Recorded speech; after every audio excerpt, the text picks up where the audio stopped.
Well, doesn't that look lovely, Sarah Cox? Doesn't that look lovely? You like a bit of outdoors, don't you? I love a bit of outdoors, yeah. Yes. I've just walked through that very Manchester sky out there this morning. Is it? What's it like out there? Yeah, it's quite grey. Quite a grey, cementy sort Are you of sky. a season-type person? Do you like it when it changes? Do you like all that stuff? Well, yesterday was nice, wasn't it? Because I heard you say there was a spring in your step yesterday, Naga. Me too. It was warm.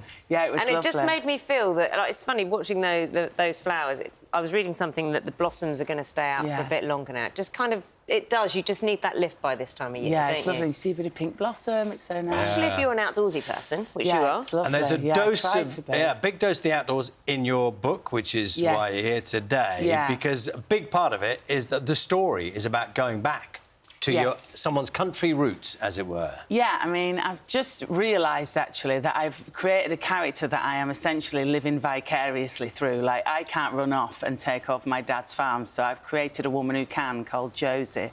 And that's what it's about. It's about a woman who seems to have everything, but under the surface, there's a lot more going on where she needs to make peace with a lot of things in her life, and she can only do that by going back, way back.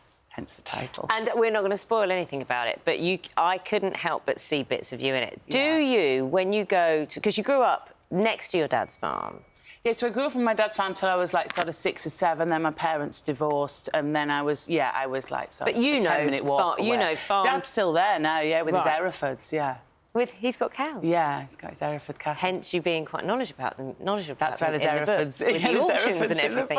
Do you approach a hedgerow and go, oh, no, that's not a well-kept hedgerow? Well, maybe a bit of fencing. Yeah, if there's a bit of saggy barbed wire, I'm fuming. How does it work? Do you check with your dad? Because your dad is he still farming? Yeah, my dad's still farming. So do you check with him about some of the technical stuff, about some of the farm terminology and stuff that's in the book? I do, but also there's a lovely man called Richard who was on Loving the Countryside on a couple of series back, and he's a farmer, and I checked in with him as well and checked a few details. Because when I wrote my memoir, Till the Cows Come Home, there was obviously a lot of my childhood and the farm in that, and I drove my dad mad with asking him questions, so I thought I'll give my dad a bit of peace. So I've got lovely farming friends who can help. So Richard helped. Did any particular details spring to mind that you had to get right? So because it's all in the detail. I had to sort of remember a lot of it. There's a cattle sales scene, so I wrote that, but I could kind of remember it and remember the auctioneer. I could remember the smells and the sights and the sounds and and all that. Do you actually understand anything? Do you understand all of that? Because no. I just know that you don't blink or nod your head or move your finger, or you might end up buying a heifer. You know what I mean? You've got to be careful. Yeah, you've got to be careful. This book, you obviously showed your dad your memoir. Yes. Did you show him your first novel, and have you shown him this book? I wrote the memoir. The first book is new enough about my dad, and he's not read it. Oh. And neither's my husband's not read any of my books, but he's promising to read this one. So but I told him about it. I mean, it's basically about him, but he's a farmer, you know, they're busy people. I mean, I dedicate the book to British farmers because I'm like, they're busy people. I'm not talking about the farming. I'm talking about what you and I were talking about just before. Oh, what, the fruity bits? The fruity bits at the start. Are you going to get your dad to read it? And he'll be like... You know, Sarah, how do you know these things happen? Well, you know what? My mum-in-law reads it. Susan always reads them. And my mum reads these books, and there's a little fruity scene in there, so sorry, Mum. And actually, I read that. I said to my husband, read this bit. That'll get you reading it. He's like, oh, is it all like that? I'm like, no, it's not. You've got to get that balance, haven't you? Look, I mean, I touch on lots of things. When you sit down to write a book, you don't think, oh, I'm going to touch on child poverty or on class, you know... but also on mental health or midlife, you know. You don't think I'm going to approach all these issues, but actually when you make a character, that character goes on a journey and you end up touching on those subjects. So it's been really interesting. What is your process? Because I think you've got some ideas spinning around for the third, and I think I read that you've already apologised to your family that there'll be loads of post-it notes all around the house. Yeah, there's a great big wall of post-it notes. So it's just one wall? Yeah, it's just one wall, and then I sit there on my laptop just so I could see it all floating about in front of me.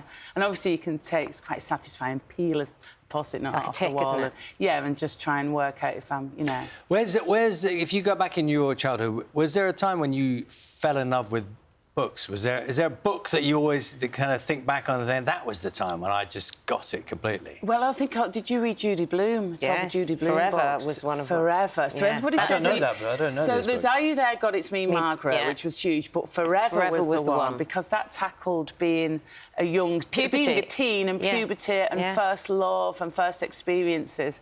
So that was a real sort of... Wow. Well, you did read it, like, and you felt you were doing something naughty, even though you absolutely I'm not familiar with this book. I feel now I feel like it was a rite of passage for most girls and even some boys as well. 100%. Well, that's your Christmas present. There you go, sorted. Yeah. Well, it's interesting, isn't it, how something can completely pass you by, and that's... do you sometimes think about who's going to be reading your book? Does that ever occur? Because you're saying that was largely for, like, that book you were talking about. That was a young girl. For young girls. But do you ever think about... You know, who is this going to appeal to? You just have to write a story, don't you? It's suitable for... Not young girls with the fruity women, scenes. and it's suitable for everybody if you get the book. But, yeah, I guess, you know, I think of sort of my friends and women like me, women like us. Do you have a gang? Because in the book... Yes. OK, what are you in the gang? Who are you? What is your role in your gang? Because you've got your persona on radio, and we see you on Morning Live, and we see you presenting various things. You've got that persona.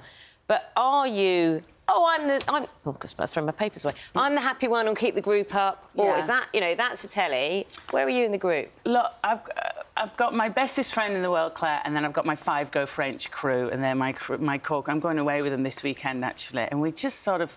I think they've told me anyway. I think I'm quite nurturing, and I think I'm really loyal, and I think I'm a nice friend. But they're all brilliant as well. I mean, we're just... Are you the boring one? It feels like we're different parts of the same beast. Am I the boring one? What do you think, Naga?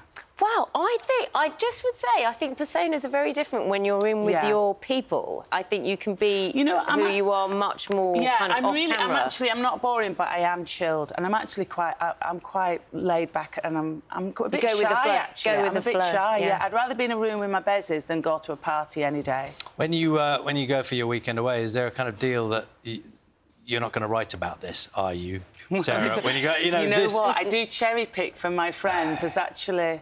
Yeah, in one of the characters, in Lovely Mary from Sheerness, there is a little bit of my mate, Megan, in there. The great thing is, only they and that gang will know. Yes, although I've just said it on telly, so if you know Megan... Well, she's lovely, she's an awesome You may be loyal, just work on the... Your weekend has just been cancelled. Always been my problem, that, hasn't it, Naga, to be honest. Sarah, it's lovely seeing you. Enjoyed the book. Thank you very much. Sarah's new book is called Way Back.